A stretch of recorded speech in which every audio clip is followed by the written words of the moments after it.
I often find myself providing mentorship on sales and marketing these days.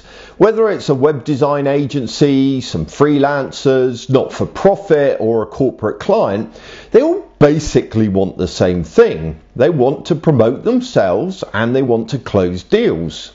Yet as diverse as these organisations and people are, they almost always fall down on basically the same thing. They give up too soon.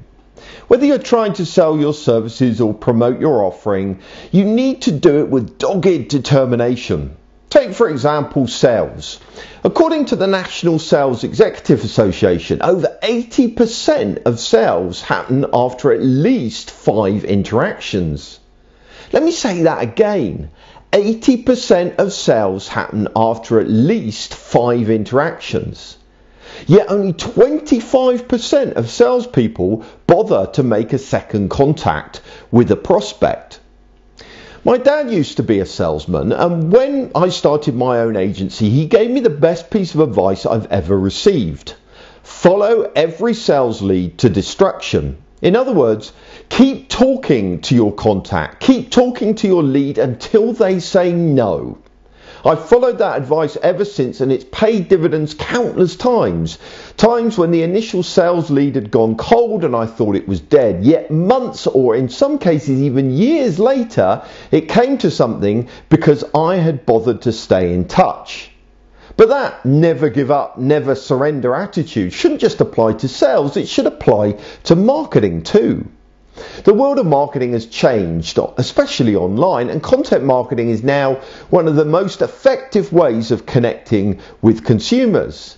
Yet that doesn't happen overnight.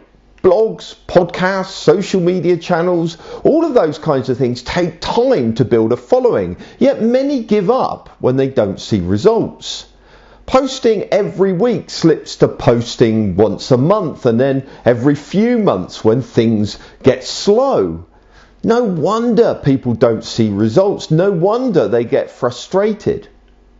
My blog and podcast took years to gain a significant following. Years of me putting out content week after week, even when I knew nobody was actually reading it or listening to the podcast. I realised that that's a hard thing to do.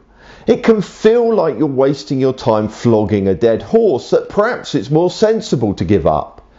But there's a secret to making it happen. Whether it's following up on a sales lead for the 20th time or posting to your blog even though you know nobody is reading it, the secret is to enjoy the journey and not to focus on the end goal.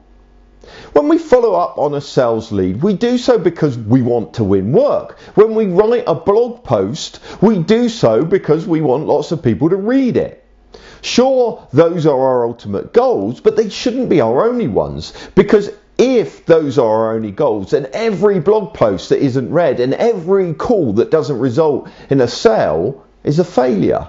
And that is going to be demoralizing. Instead, we need to have other goals, other reasons to do sales and marketing, things to do on the journey towards that ultimate goal.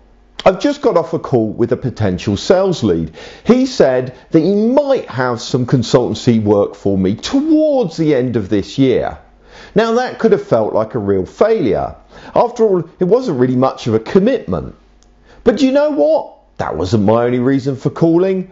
I did some training for this company in the middle of last year, and I wanted to know what had happened in the meantime. I just wanted a chat to find out how things were going, to learn how they'd overcome some of the challenges that they'd been facing. I was sincerely interested. I learned stuff from that call, and it was nice just to get to catch up and have a chat. I found value in the call itself. It wasn't just a means to an end. It wasn't just about generating work. And the same is true for my blogging. When I started blogging, I wasn't concerned if anyone was reading what I was writing. I wrote for myself.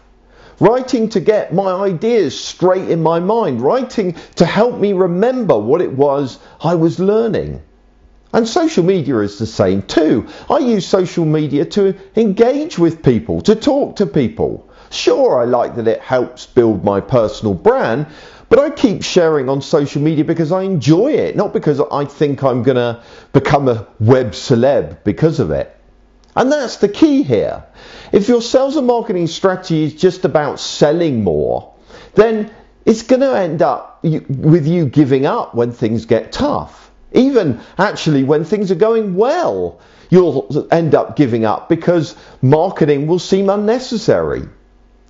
But if you're doing these things because you see value in them, in and of themselves, then you will keep going. Then you will move beyond that end goal and you will persevere even when things get tough.